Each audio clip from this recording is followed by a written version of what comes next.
Assalamualaikum warahmatullahi wabarakatuh.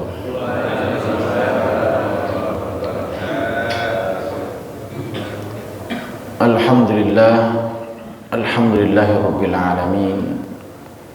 Wa bihi nasta'in ala umurid dunya waddin. Wassalatu wassalamu ala nabiyyina al-mursalin sayyidina wa habibina wa syafi'ina wa qurrati a'yunina Muhammadin sallallahu alaihi wasallam wa ala alihi wa ashabihi wa dhurriyyatihi ajma'in wa tabi'in wa tabi'it tabi'in wa man ittaba'ahum bi ihsanin ila yaumiddin, amma ba'd. Puji serta syukur mari kita panjatkan kehadirat Allah Jalla wa Ala atas segala nikmat karunia-Nya kepada kita semua. Kita diberikan kesempatan untuk bisa menikmati seluruh anugerahnya, termasuk kesempatan kita untuk bisa menikmati bulan Rajab yang penuh dengan keberkahan. Inna iddatash syuhuri 'indallahi 12 syahran fi kitabillah yauma khalaqas samawati wal ardh. Ada 12 bulan yang Allah ciptakan pada hari diciptakan langit dan bumi. Ada 4 bulan yang dimuliakan oleh Allah. Yang 4 bulan itu kita diminta untuk mengisinya dengan segala macam amal ibadah, amal soleh, menghidupkan sunnah-sunnah Nabi di bulan-bulan tersebut dengan harapan kita bisa mendapatkan kebaikan, keberkahan, lipatan ganda pahala sebagaimana yang diungkapkan oleh Ibnu Rajab Al-Hambali. Maka amal-amal soleh yang kita lakukan di 4 bulan itu akan Allah lipat gandakan, berbeda dengan bulan-bulan yang lain, karena memang Allah yang mengistimewakan. Termasuk di dalam bulan ini, yaitu bulan Rajab Mudhar. 4 bulan diantaranya adalah bulan Muharram, Zulqa'dah, Zulhijjah, dan bulan Rajab. Maka mudah-mudahan di bulan Rajab ini Allah berikan keberkahan bagi kita semua, dan terus Allah berikan kenikmatan masuk memulai ke bulan Sya'ban di antara Rajab dan Ramadan, dan juga Allah memberikan kesempatan bagi kita untuk bisa memasuki bulan Ramadan yang penuh dengan keberkahan, insyaallah. Ma'asyiral muslimin wal muslimat rahimani wa rahimakumullah, salawat serta salam mari senantiasa kita sanjungkan kepada Nabi kita, Nabi Muhammad sallallahu alaihi wasallam, teladan bagi orang-orang yang beriman, tambatan hati bagi yang senantiasa mendambakan cinta ilahi Rabbi yang abadi. Dan semoga kelak kecintaan kita berbalas hingga kita dibangkitkan oleh Allah di bawah naungan ridho Allah dan syafaat Nabi sallallahu alaihi wasallam biidznillah. Pada kesempatan pagi hari ini, ma'asyiral muslimin wal muslimat, kita akan memasuki surah yang baru setelah kita menyelesaikan surah Abasa dari ayat pertama sampai ayat terakhir. Alhamdulillah, ya, mudah-mudahan husnul khotimah. Husnul khotimah artinya setelah kita pelajari diulang lagi lalu kita amalkan. Jangan sampai berganti tema, lupa yang lama. Jadi hari ini insyaallah kita akan belajar surah An-Nazi'at. Kita awali dengan muqaddimah. Namun sebelumnya, mari kita membaca seperti biasa dari ayat yang pertama sampai dengan ayat terakhir. Yang punya Al-Quran, yang punya handphone silahkan dibuka. A'udzu billahi minasy syaithanir rajim. Bismillahirrahmanirrahim. Wan nazi'ati gharqa wan nashitati nashta was sabihati sabha fas-sabiqati sabqa falmudabbirati amra yawma tarjufur rajifah tatba'uha radifah قلوب يومئذ واجفة أبصارها خاشعة يقولون أئنا لمردودون في الحافرة أئذا كنا عظاما نخرة قالوا تلك إذا كرة خاسرة فإنما هي زجرة واحدة فإذا هم بالساهرة هل أتاك حديث موسى إذ ناداه ربه بالواد المقدس طوى اذهب إلى فرعون إنه طغى فقل هل لك إلى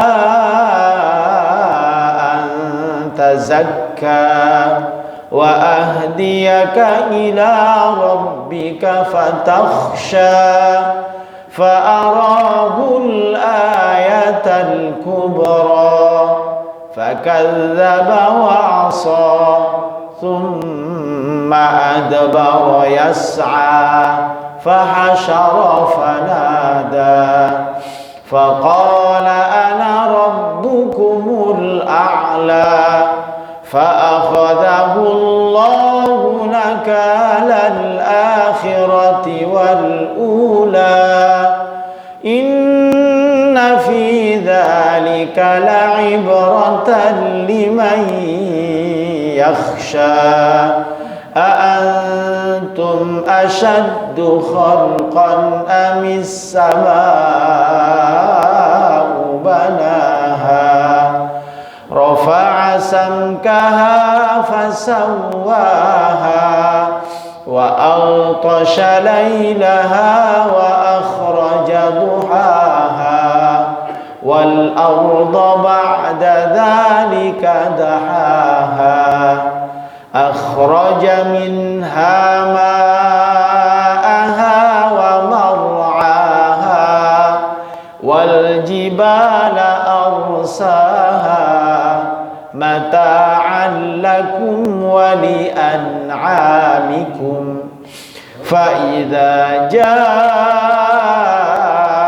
الطامة الكبرى يوم يتذكر الإنسان ما سعى وبرزت الجحيم لمن يرى فأما من طغى وآثر الحياة الدنيا فإن الجحيم هي المأوى وأما من خاف مقام ربه ونهى النفس عن الهوى فإن الجنة هي المأوى يسألونك عن الساعة أيان مرساها فيما أنت من ذكراها إلى ربك منتهاها إنما أنت منذر من يخشاها كأنهم يوم يرونها لم يلبثوا إلا عشية أو ضحاها صدق الله العظيم. Ma'asyiral muslimin rahimani wa rahimakumullah. Kita akan memasuki surah yang baru, yaitu surah An-Nazi'at. An-Nazi'at secara bahasa diambil dari kata-kata naza'. Adapun an-nazi'at artinya malaikat yang mencabut. Kalau naza' itu kan populer ya. Naza' itu berarti sakaratul maut, dalam keadaan naza'. Maka artinya an-nazi'at adalah malaikat yang mencabut nyawa. Di kalangan para ulama ada yang menyebutkan bahwa surah An-Nazi'at itu bukan hanya nama tunggal dari surat tersebut, tapi dia juga memiliki nama-nama yang lain. Paling tidak yang terkemuka ada 2 nama selain surah An-Nazi'at. Nama yang pertama adalah As-Sahirah. Apa? As-Sahirah, yang artinya adalah permukaan bumi. Nama ini diambil dari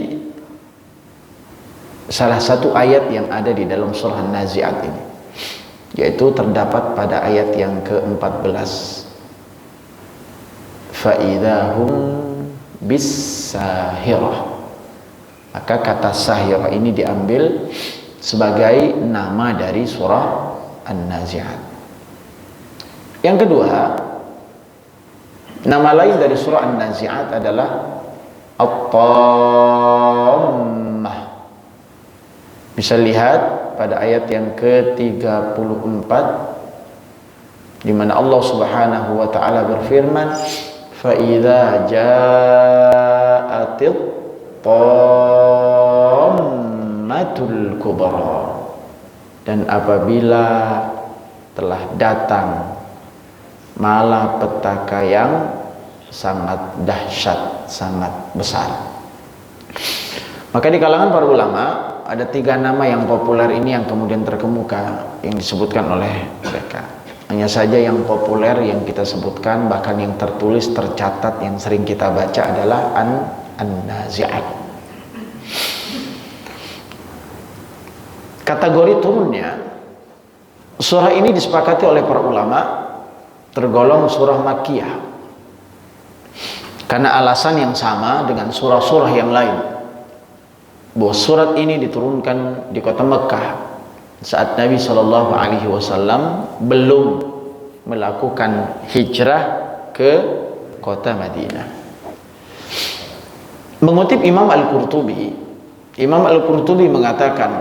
mengungkapkan bahwa surat An-Nazi'at tergolong sebagai surah Makkiyah atau golongan Makkiyah, kategorisasi turunnya Al-Quran, karena ayat-ayat yang ada di dalam surah An-Nazi'at ini ya, selain memang diturunkan kepada Nabi SAW saat fase-fase dakwah beliau di Mekah sebelum berhijrah ke Madinah, maka surah Makkiyah ini, yang surah An-Nazi'at ini digolongkan menjadi Makkiyah juga dilihat dari sisi konten, isi kandungannya. Maka kalau ingin melihat apakah ini surat atau ayat ini Makkiyah atau tidak, maka bisa dilihat dari kapan turunnya, termasuk juga apa kandungan dari surah tersebut atau ayat tersebut. Kalau surat tersebut berisi atau pembahasannya berkisar terkait dengan iman kepada Allah, iman kepada Rasul, iman terhadap kebangkitan hari kiamat, maka surah-surah tersebut, kata para ulama, itu menjadi indikator terpenting bahwa surat tersebut termasuk golongan dari Makkiyah. Tapi kalau seandainya surat itu terkait dengan muamalah, terkait dengan syariat-syariat, umumnya surat tersebut atau ayat tersebut digolongkan menjadi surah Madaniyah. Dan ini pernah kita sampaikan sebelumnya, hanya mengulang saja. Fadzakir fa inna dzikra tanfa'ul mu'minin. Ulang saja pesannya, nasihatnya, jangan bosan, terus diulang, karena sesungguhnya pesan dan nasihat itu sangat bermanfaat bagi orang-orang yang beriman. Apalagi potensi kita kan potensi lupa. Kalau lupa berarti tidak ingat. Ya. Wajulali gitu ya. Baik. Surah ini memiliki pembahasan pokok-pokok yang sama, hampir sama dengan surah An-Naba. Ya. Jadi An-Nazi'at memiliki pembahasan yang sama dengan surah An-Nazi'at. Yang An-Naba belum kita pelajari karena kita dari bawah sampai ke atas. Karena dua-duanya membahas, kisaran pembahasannya adalah terkait dengan keimanan. Beriman kepada hari kebangkitan. Hanya saja surah An-Nazi'at ini lebih fokus pada permasalahan iman tentang hari kiamat. Meskipun di dalamnya nanti ada pokok-pokok yang lain yang kita bahas. Tapi pada akhirnya nanti di awal surat itu diawali dengan tentang hari kiamat, di akhir juga nanti kita akan berbicara juga tentang hari kiamat. Yas'alunaka 'anis sa'ati ayyana mursaha fima anta min dzikraha ila rabbika muntaha. Itu juga terkait dengan hari kiamat. Nah, ini pokoknya. Ya. Meskipun kemudian selain itu nanti akan banyak pembahasan-pembahasan yang lain. Ya. Begitu pula juga dengan surah An-Naba yang belum kita pelajari. Maka cakupan-cakupan dari surah tersebut itu terkait juga dengan bagaimana manusia dibangkitkan, kondisi manusia kelak yaumul qiyamah, golongan-golongan manusia yang kelak akan dibangkitkan oleh Allah Subhanahu wa taala. Semua itu tidak terlepas dari penjelasan ungkapan yang fokusnya disandarkan kepada as-sa'ah atau at-tammatul kubra, yaitu hari di mana hari malapetaka yang dahsyat. Surah ini surah yang ke-79 dari susunannya. Meskipun kata para ulama turunnya berbeda dengan susunannya. Ada yang mengatakan surah ini ayat termasuk surah yang ke-80-an. Tapi susunannya dalam Al-Qur'an kita akan menemukan surat ini adalah surat yang ke-79. Ayat terdiri dari 46 ayat. Jadi An-Nazi'at 46 ayat.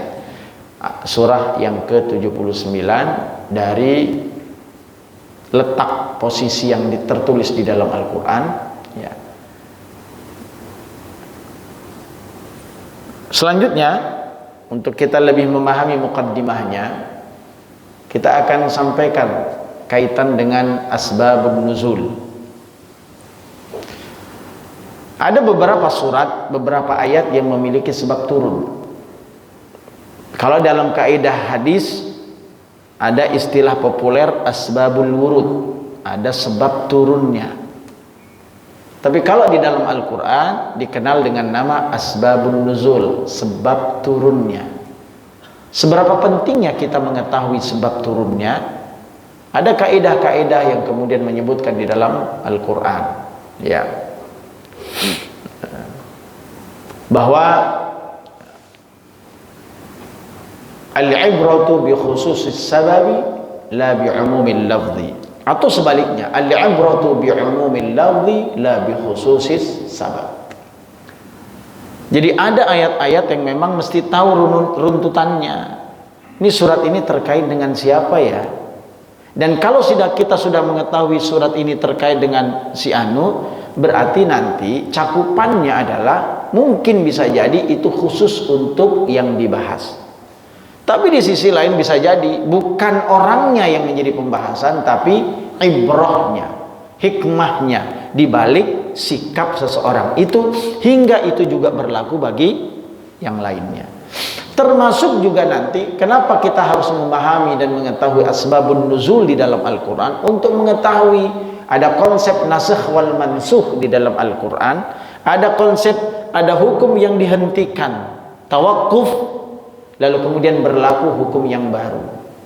Sehingga bagaimana mungkin kita bisa mengetahui hukum yang dihentikan, dibekukan sesaat menurut sebagian para ulama, dan diberlakukan yang lainnya kalau kita tidak tahu mana yang lebih dulu turun, mana yang belakangan turunnya. Bisa paham maksudnya, Pak? Contoh, saya berkata hari ini A, tapi pada 5 tahun ke depan saya berkata B. Mestinya yang Bapak percayai kalimat saya itu yang A apa yang B? Yang berlaku yang mana? Yang B. Itu disebut dengan qaul jadid, bukan qaul qadim. Imam Asy-Syafi'i punya kitab 2, di antaranya ini maksudnya kategorisasi. Ya bahasa kita mah terupdate, betul. Ini kok postingan yang baru, kok postingan lama beda sama postingan baru. Maka yang jadi standar postingan lama, postingan baru. Logikanya mana, Pak? Postingan baru yang dipakai. Karena bisa jadi wawasannya sudah berbeda. Ini kita manusia, tapi itu nggak berlaku bagi Allah. Jangan dianggap Allah lupa lalu kemudian di amandemen. Itu mah undang-undang, Pak. Maka ada sebagian ulama menganggap nasakh itu bukan dihapus, tapi dibekukan sesaat. Karena mungkin bisa jadi hukum itu berlaku lagi nanti pada momen-momen tertentu. Perbudakan itu kan dihapus. Tapi kemungkinan nggak nanti berlaku lagi perbudakan itu? Ya bisa jadi. Maka ketika perbudakan itu terjadi, maka hukumnya sudah ada. Hanya saja saat ini budak itu sudah dihapus. Sejak Islam itu mulai datang, maka egalitarianisme itu didahulukan, dikedepankan. Persamaan hak, persamaan derajat di hadapan Allah itu disamakan. Maka nggak ada budak. Budak itu dimerdekakan. Bahkan untuk menghapus semua itu, Nabi menjadikan budak itu terkadang di antara mereka yang sudah dimerdekakan, yang dianggap mereka adalah garis bawah. Kalau bahasa-bahasa filsafat itu kaum proletarianisme, ya, proletarianisme, orang-orang yang kemudian garis bawah, di bawah garis kemudian status sosialnya paling bawah, itu disamakan, bahkan dipersaudarakan dengan orang-orang yang bangsawan saat itu. Dan itulah cara Nabi untuk mempersatukan kaum muhajirin dan kaum ansar. Maka kembali kita sampaikan pentingnya mengawali satu surat dengan membahas asbabun nuzul. Paling tidak yang kita ingin harapkan adalah tahu. Imam Syafi'i punya 2 kitab, dua kategorisasi kitab. Ada yang qaul qadimnya, ada qaul jadidnya. Jadi kalau qadim itu ungkapan yang disampaikan pendapatnya yang dulu, lalu kemudian ketika datang qaul jadid berarti pendapatnya yang baru. Di antaranya terkait dengan jumlah jamaah salat Jumat. Kalau dulu nggak dibatasi, tapi setelah kemudian pindah, ya kan Irak, Mesir, beda suasana, beda kondisi, berubahlah Imam Syafi'i sehingga salat Jumat itu mesti 40 jumlahnya. Ini diantara pandangannya. Sebelumnya mah bebas, tapi kalau Imam Malik, Imam Ahmad tidak membatasi itu. Jadi berapapun jumlahnya, yang penting ada imam, ada makmum. Rukun-rukun Jumat itu sudah dilakukan, maka sudah dianggap sah ibadah sholat Jumat. Ini perbedaannya, Pak. Jadi ada qaul qadim, ada qaul jadid. Maka nanti berlaku al-hukmu yaduru ma'al illati wujudan wa adaman. Hukum itu berlaku sesuai dengan ilahnya. Kalau ilahnya tidak ada, maka hukum tidak berlaku. Ini bagian dari kaidah. Bapak sekalian, itu sekedar kita menyampaikan seberapa pentingnya asbabun nuzul kita pelajari di dalam pelajaran tafsir. Jadi bukan hanya menafsirkan ayat, tapi para ulama, maka dikatakan orang yang boleh dikatakan mujtahid di dalam hukum fikih, itu salah satu faktor utama yang harus dimiliki adalah kemampuan memahami Al-Quran, tafsir. Dan tafsir itu tidak hanya sekedar menafsirkan ayat maknanya ini, ayat maknanya ini, tapi mesti juga terkait dengan sejarah. Sehingga nanti kita mampu bukan hanya memahami Al-Quran itu secara tekstual, tapi juga memahami Al-Quran secara kontekstual. Jadi bukan hanya yang dipampang saja, tapi ahli-ahli tafsir itu luar biasa. Mereka bisa mengkaji. Maka antara satu ilmu dengan ilmu yang lain itu tidak terpisahkan. Ada ahli tafsir, tapi kemudian dia tidak kenal hadis, ya salah juga. Karena ternyata tafsir itu juga mesti harus mengenal hadis. Dan begitu juga selanjutnya. Orang belajar hadis nggak kenal sejarah, ya salah. Mesti kenal sejarah. Bahkan dikatakan ahli hadis itu adalah orang yang jauh lebih detail pengetahuan sejarahnya dibandingkan ahli sejarah sendiri. Karena kalau bapak itu mempelajari, orang yang belajar hadis itu Masya Allah, sampai orangnya atuh dicari kemana tuh. Ini orangnya dikenal apa enggak, tinggal di mana, ini orang tuanya siapa, jangan-jangan disebut hadisnya enggak kenal, majhul, enggak ketahuan nih. Oh, sifat akhlaknya bagaimana nih? Oh, suka pembohong, berarti hadisnya turun derajatnya. Nah, ini dikejar semua, ini ahli hadis. Jadi macam-macam perspektif yang kemudian dibangun, tapi paling tidak asbabun nuzul ini memiliki peran penting di dalam memahami tafsir Al-Quran. Sama-sama kita belajar. Saya tidak menguasai sepenuhnya, tapi sama-sama belajar. Mudah-mudahan kita bisa menambah wawasan keilmuan kita bersama, dan mudah-mudahan ini menjadi bagian dari upaya kita untuk meningkatkan kualitas diri kita masing-masing. Baik, karena itu sebab turunnya surah An-Nazi'at itu sebagian ulama kemudian mengatakan dilatar belakangi oleh ejekan-ejekan orang-orang kafir, celaan-celaan orang-orang kafir, hinaan-hinaan orang kafir, anggapan-anggapan remeh orang-orang kafir setelah mereka mendengar adanya hari kebangkitan sesudah kematian. Jadi sesudah kematian, kepercayaan kita ada hari kebangkitan, disebut dengan yaumul ba'ats, dibangkitkan manusia setelah mati. Jadi ada kehidupan setelah kematian. Jadi kematian itu bukan akhir dari sebuah kehidupan, tapi dia adalah menjadi garda untuk menuju kehidupan yang abadi. Nah, orang-orang kafir itu nggak punya kepercayaan yang begitu, Pak. Maka itulah yang menyebabkan ketaatan itu di situ. Salah satu faktor orang taat, salah satu faktor orang itu mau bekerja keras untuk ibadah, salah satu faktor orang mau bertanggung jawab terhadap amanah yang diembannya, salah satu faktor yang menyebabkan seseorang itu kemudian segera menyandarkan diri kepada Allah itu karena keyakinan akan hari kiamat, dibangkitkan oleh Allah. Lalu kita yakini bahwa kebangkitan itu adalah satu momen di mana yang sangat mengerikan. Saat di mana setiap amal-amal kita akan dibeberkan oleh Allah, lalu setiap orang akan diminta pertanyaannya terhadap kehidupannya. Ya. Ya. Maka dalam surah At-Tin misalkan, surah Al-Akhir, At-Takatsur, ya, surah Al-Akhir, ya, akan ditanya tentang semua nikmat-nikmat yang kita miliki. Nah, karena kita punya kepercayaan itu, maka seorang ulama pernah mengatakan orang yang mengenal tentang hari kiamat, tahu tentang hari kiamat, yakin tentang hari kiamat, paling tidak akan merubah mindset, pola berpikirnya. Jadi kalau orang sudah tahu kiamat, kenal tentang kematian kapan, saya yakin Pak, dunia bukan lagi menjadi hal yang utama dalam hidupnya. Kenapa orang kemudian menjadikan dunia sebagai hal yang utama dalam hidupnya? Karena lupa mati pasti. Kedua, nggak pernah ingat tentang hari kiamat. Kalau orang ingat tentang hari kiamat, ingat tentang kematian, maka saya yakin orientasi terpenting dari kehidupannya adalah untuk akhiratnya.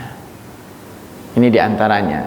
Orang yang ingat mati, orang yang ingat hari kiamat akan memotivasi diri untuk mencari bekal sebanyak-banyaknya.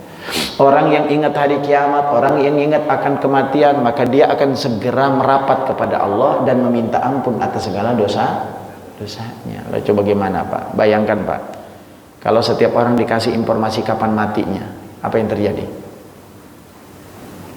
Kira-kira enak makan apa Kak?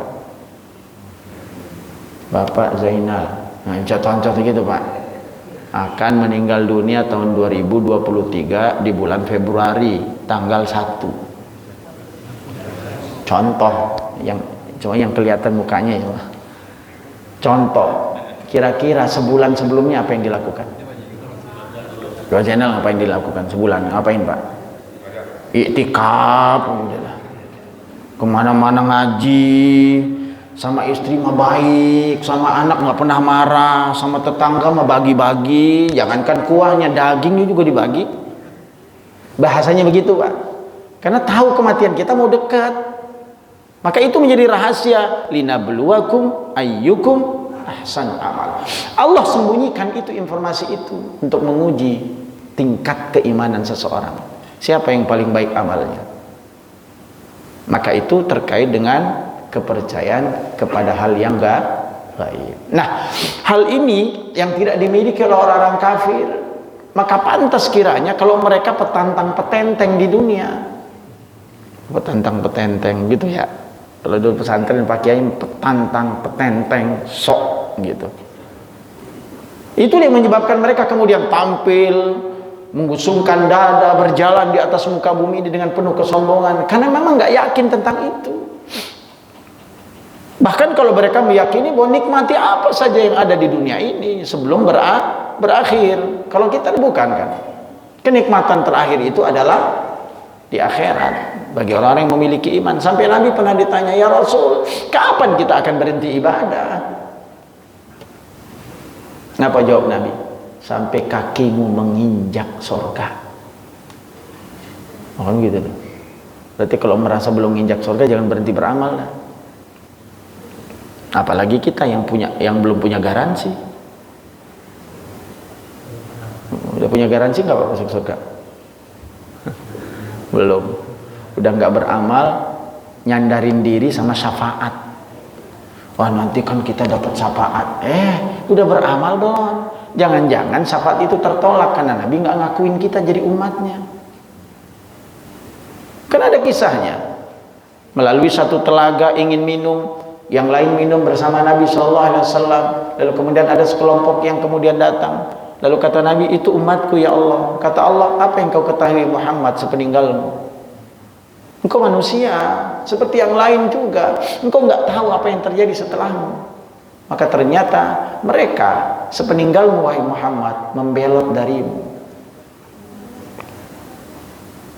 Mereka jauh dari ajaranmu, ngaku mah cinta, tapi ternyata cinta itu bertepuk sebelah tangan. Maka mendengar kalimat itu apa kata Nabi? Fasuhqan suhqan. Enyah kalian enyah, karena kalian bukan umatku. Maka dibilang garansi, ya tergantung amal kita. Garansinya juga nggak ada, karena hadis Nabi menyatakan bisa jadi satu dhira batasan manusia dengan surga sebentar lagi dia akan masuki, tapi ternyata kemudian Allah gantikan takdirnya, dia melakukan amal ahli neraka. Sebaliknya, ada orang yang sejengkal lagi, sehasta lagi, bukan sedepa lagi, dia akan masuk ke neraka, tapi ternyata takdir Allah berbeda, dia melakukan amalan ahli surga. Mungkin nggak terjadi? Ya sangat mungkin, itu hadis Nabi kok. Maka apa yang bisa kita lakukan? Ya istiqomahkan diri dalam kebaikan saja. Usikum wa ya nafsi. Nggak ada lain pilihan kita. Dan kita berharap akhir dari perjalanan hidup kita, dan itu bagian dari hidayah Allah untuk kita akhiri dengan kebaikan. Ya udah. Jadi kalau bahasa para ulama itu jangan bosan jadi orang baik. Kapan berhentinya? Ya sampai mati. Ya. Innamal a'malu bil khawatim. Sesungguhnya amal itu akan dilihat oleh Allah itu adalah yang akhirnya, bukan di awalnya. Hari ini kita taat, ya mudah-mudahan ketaatan ini terus sampai akhir. Moga gak ada aminnya. Amin. Insya Allah dalam hati. Jadi amal itu akan dilihat di akhir, maka kita berharap husnul khatimah. Nah kembali kita ke awal pembahasan kita, yaitu terkait dengan orang-orang kafir yang mendengar tentang hari kebangkitan sesudah kematian. Mereka heran, bahkan mereka mengejek, sebab menurut keyakinan mereka itu tidak ada hari kebangkitan, nggak ada pertanyaan. Nah ini yang menyebabkan bisa berbeda sikap kita di dunia antara orang yang yakin dengan hari kebangkitan dan orang yang tidak yakin dengan hari kebangkitan. Darhum ya'kulun wa yatamatta'un wa yulhihimul amal fasawfa ya'lamun, kata Allah. Udah biarin mereka, kita beda dengan mereka. Darhum ya'kulun, biarkan mereka makan apapun yang mereka mau makan. Kalau kita kan ada batasannya, Pak. Ada halal, ada haram. Jangan semuanya kemudian menjadi halal. Kalau mereka ya biarin aja. Ya'kulun wa yashrabun, mereka minum apapun mereka minum, ya karena mereka nggak percaya, biarkan saja. Kalau kita ada batasannya, mana yang halal, mana yang haram. Ya tamatta'un, mereka bersenang-senang. Mereka nggak kenal riba, mereka nggak kenal kezaliman, biarkan. Kita punya batasan-batasannya. wa yulhihimul amal, lalu kemudian mereka lalai dengan harapan, cita-cita, andai kata, umpama, kira-kira. Begitulah bahasanya. Ya kalau kita nggak usah berangan-angan. Kalau para sahabat itu kan qisarul amal, sedangkan orang-orang kafir itu tulul amal. Andai kata, umpamanya 1000 tahun lagi, kita mah nggak usah. Kata para ulama, sahabat-sahabat Nabi itu qisarul amal, dia punya pendek cita-citanya. Pendek cita-cita itu artinya dia tidak berpikir tentang masa yang akan datang, tapi dia mengoptimalkan hari yang ia lalui hari ini, sehingga kemudian dia tidak melupakan hari ini disebabkan karena angan-angannya yang panjang. Baik, diriwayatkan dari Sa'id bin Mansur yang bersumber dari Muhammad bin Ka'ab bahwa ketika turun firman Allah, ala inna lamarduduna fil hafirah, apakah sesungguhnya kami benar-benar dikembalikan dengan kehidupan kepada kehidupan yang semula, dalam surah An-Nazi'at ayat 10, sebagai keterangan kepada Rasulullah dan terdengar oleh kaum kafir Quraisy. Lalu mereka berkata, kalau kita dihidupkan kembali sesudah mati, tentu kita akan rugi. Ini diantara asbabnya menurut sebagian, walaupun tidak dicantumkan oleh sebagian yang lain, hanya sekedar sebagai. Maka ketika itu terjadi, kalimat itu keluar, turunlah ayat surah Naziat yang ke-12 sebagai jawaban dari Allah kepada Rasulnya tentang ucapan kaum kafir tersebut. Aidza mitna, idza kunna mitna, idza ya nakhra qal tilka idzan qarratun. Dan beberapa kemudian ayat-ayat yang lain yang kemudian menjadi jawaban dari pertanyaan dan ungkapan orang kafir tersebut. Dalam riwayat yang lain juga disebutkan, ma'asyiral muslimin wal muslimat, dijelaskan tentang sebab turunnya surah An-Nazi'at dari Abdullah bin Abbas. Dikatakan bahwa orang-orang musyrik di Mekah bertanya dengan nada mengejek kepada Nabi sallallahu alaihi wasallam. Agak apa bahasanya, ngenyek ya. Nyinyir. Ya. Ngenyek bukan ngenyek, ngenyek. Ya. Ini populer ya bahasanya, ngenyek ya. Jadi diperkusi gitu ya. Jadi ada cukup ngenyek dengan kemudian nada-nada menghina, mencela, mencaci, meremehkan. Lalu kemudian mereka berkata kepada Nabi Muhammad SAW, mata sa'ah, kapan hari kiamat itu akan terjadi? Tanya orang kafir dengan maksud mentertawakan. Jadi kalau kapan bertanya dengan benar, itu kan mungkin tidak dianggap bagian dari hal yang konotasinya negatif. Tapi kalau kapan hari kiamat, itu kan berarti pertanyaan. Dan pertanyaan itu sifatnya mengejek. Mengetahui celaan orang kafir tersebut, lantas Allah menurunkan surah An-Nazi'at, khususnya ayat 42 sampai dengan ayat yang ke-44. Yas'alunaka 'anis sa'ati ayyana mursaha, maka jawab, fima anta min dzikraha ila rabbika muntaha, ila akhir ayat. Jadi 42 sampai dengan ayat 44. Ya. Maka disampaikan, ya, fima anta min dzikraha, untuk apa engkau perlu menyebutkannya waktunya, kata Allah yang berikan kepada Nabi Muhammad. Jadi mereka bertanya kapan kiamat itu. Lalu Allah katakan, untuk apa engkau perlu menyebutkannya wahai Muhammad? Ila rabbika muntaha, kepada Tuhanmu lah dikembalikan kesudahan, ketentuan waktunya. Katakan, tidak ada yang tahu tentang waktunya, dan semua itu adalah hal yang gaib yang hanya diketahui oleh Allah Subhanahu wa taala. Ada orang yang pernah bertanya kepada Nabi, mata sa'ah, tapi Nabi menjawabnya, wa madza a'datta lis-sa'ah, kapan hari kiamat itu datang ya Nabi? Maka Nabi menjawab, apa yang kau persiapkan untuk hari kiamat? Tidak perlu engkau ketahui kapan kiamat itu terjadi. Enggak penting kapan mati kita ketahui. Tapi kesadaran kita bahwa kita akan mati itu perlu ditanamkan dalam diri kita. Maka orang yang cerdas, Pak, kata Nabi SAW, siapa sih orang-orang yang cerdas itu? Al-Kayyis. Al-Kayyis itu adalah aktsaruhum dzikran lil mauti wa ahsanuhum isti'dadan lima ba'dal maut. Orang yang banyak mengingat mati itu orang cerdas. Jadi bukan orang pintar, titelnya profesor, doktor, udah keliling kemana-mana, dengan segala atribut-atributnya? Bukan. Kalau dalam pandangan agama itu kan bertambah ilmu, bertambah khasyahnya. Tapi kalau seandainya ilmu bertambah tapi tidak bertambah khasyah, berarti ilmunya nggak membawa keberkahan. Man izdada ilman wa lam yazdad hudan lam yazdad minallahi illa bu'da. Kalau orang bertambah ilmunya tapi tidak bertambah dekat dengan Allah, berarti ada yang tidak benar di dalam ilmunya. Maka ilmu yang membuat kita dekat dengan Allah, maka itulah ilmu yang membuat ilmu yang berkah, ilmu yang mendatangkan kebaikan. Maka yang pertama, orang yang cerdas adalah orang yang selalu mengingat kematian.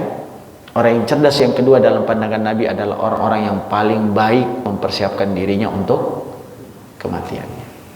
Ya, insya Allah.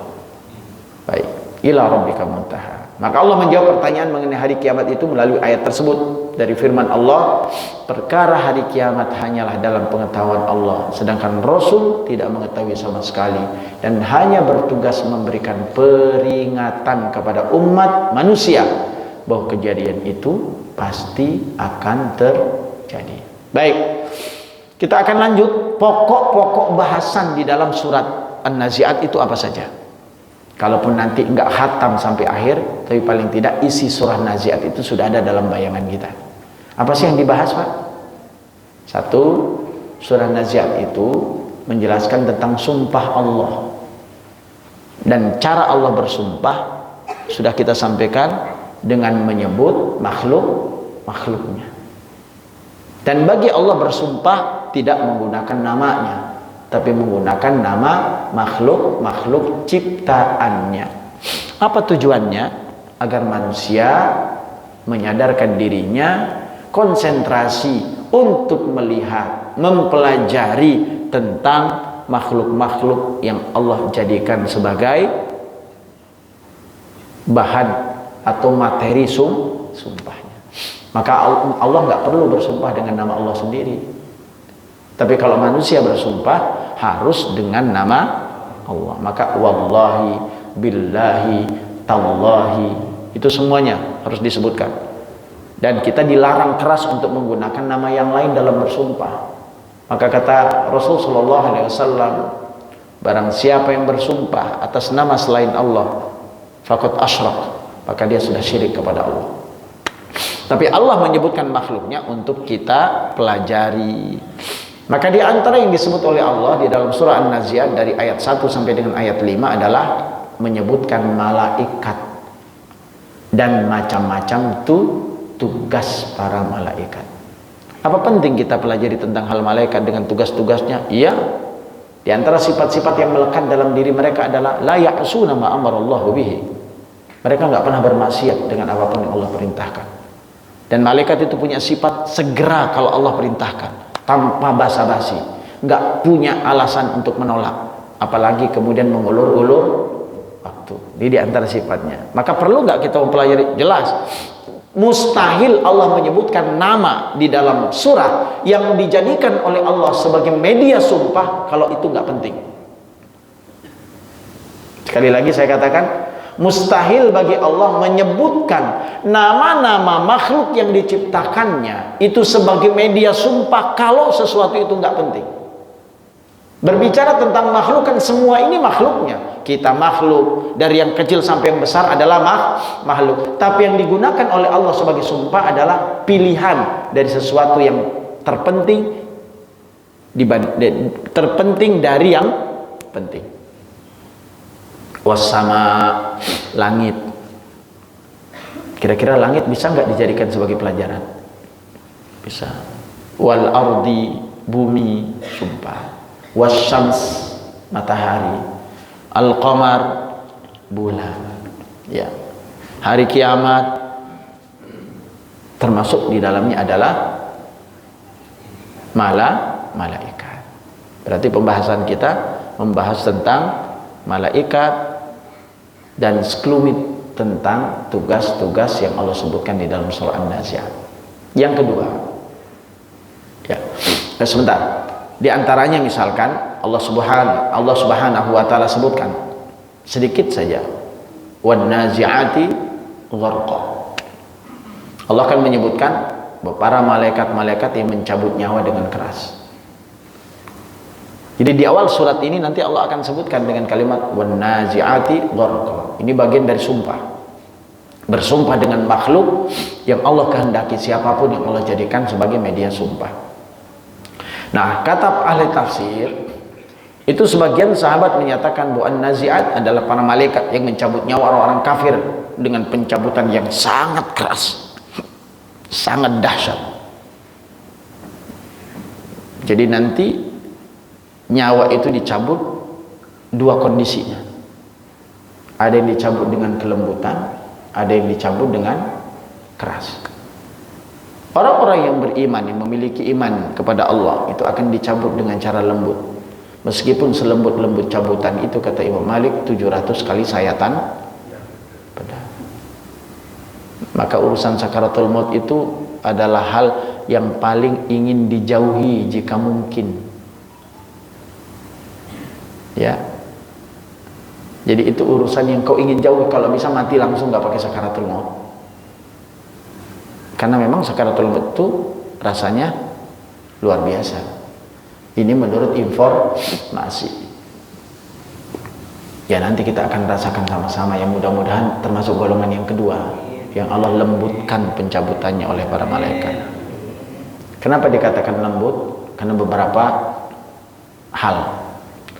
Satu, meskipun rasa sakit itu tetap ada bagi yang dicabut, nggak mungkin hilang rasa sakit itu, tapi rasa sakit itu akan mulai pudar, akan hilang, disebabkan karena kerinduan seseorang itu kepada Tuhannya. Karena saat sakaratul maut seluruh amal-amalnya diperlihatkan, kebaikan-kebaikannya diperlihatkan, maka kerinduan liqa'a rabbi, untuk berjumpa dengan Tuhannya, itulah yang menyebabkan rasa sakit itu tidak dirasakan. Tanda kutip. Tapi bagi orang-orang kafir luar biasa. Ruh itu nggak mau keluar dari tubuhnya. Karena seruan Allah kepada ruh-ruh yang busuk itu berbeda dengan seruan Allah terhadap ruh-ruh yang baik. Kalau ruh-ruh yang baik itu dipanggil ya ayyatuhan nafsul mutmainnah, wahai jiwa yang tenang, yang baik, irji'i ila rabbiki radiyah. Ayo balik, mulih keharibaan Tuhan, keharibaan Allah, radiyatan mardiyah, dengan ridho dan diridhoi. Coba enak loh, Masya Allah. Ditunggu kedatangan ruh kita. Fadkhuli fi ibadi, disambut, masuk golongan hamba-hambaku. Fadkhuli jannati, ini surga tempatmu. Ya gimana nggak kangen, Pak?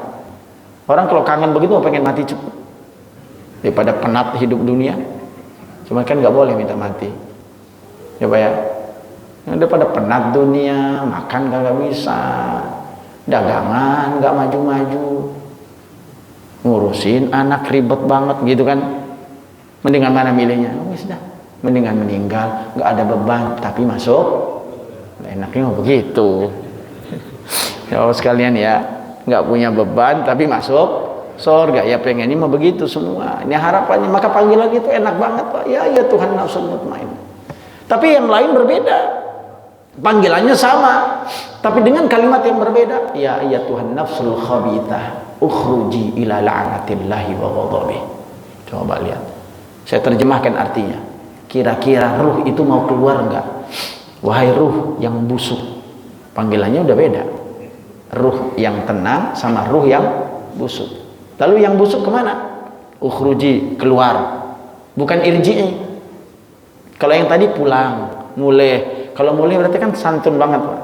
Kalau ini ukhruji, keluar. Intonasinya udah beda. Tujuannya beda. Kalau yang tadi irji'i ila rabbika radiyatan mardiyah. Kalau ini ukhruji ila la'natillahi wa ghadabi. Keluar menuju laknat Allah dan kemurkaannya. Lah orang keluar, Pak. Ruh enggak mau keluar. Tetap di dalam, mendingan di dalam. Kalau bahasa kita, kalau nggak mau keluar, paksa no. Paksain, ambil. Oke. Nanti kita akan sambung penjelasannya pada pembahasan yang lain. Nah, intinya, Bapak sekalian, ya singkat cerita, singkat kepastian datangnya hari kiamat dan kondisi kebangkitan manusia, itu isi yang kedua. Isi yang ketiga, kisah Nabi Musa dan Fir'aun. Sekelumit nanti ada. Idhab ila fir'auna innahu tagha fakul hallaka ila an. Nanti kisahnya Fir'aun sama Nabi Musa saat Allah perintahkan Nabi Musa untuk berdakwah kepada Fir'aun. Hikmah dari pelajaran kisah kesombongan Fir'aun juga nanti ayat 26. Kebesaran Allah dan kelemahan makhluknya 27 sampai 32. Alam semesta merupakan nikmat bagi makhluk hidup. Mata'an lakum wa li'an'amikum ayat 33. Kondisi saat hari kiamat tiba itu 34 36. Dan kemudian dua golongan manusia saat dibangkitkan ayat 37 sampai dengan ayat 41. Yang mudah-mudahan apa yang kami sampaikan gambaran ini, mudah-mudahan Pak kita bisa stay terus kita dengarkan sampai akhir surah An-Nazi'at, dari awal ayat pertama sampai dengan ayat terakhir. Mudah-mudahan Allah istiqomahkan kita, berikan hidayah dan taufik kepada kita semua untuk mudah memahami petunjuk-petunjuk Allah dan dimudahkan langkah kita untuk bisa mengamalkannya sekecil apapun yang kita ketahui di dalam kehidupan ini. Sama-sama saling mendoakan. Hadanallahu wa iyyakum ajma'in. Subhanakallahumma wa bihamdika asyhadu an la ilaha illa anta astaghfiruka wa atubu ilaik. Assalamualaikum warahmatullahi wabarakatuh.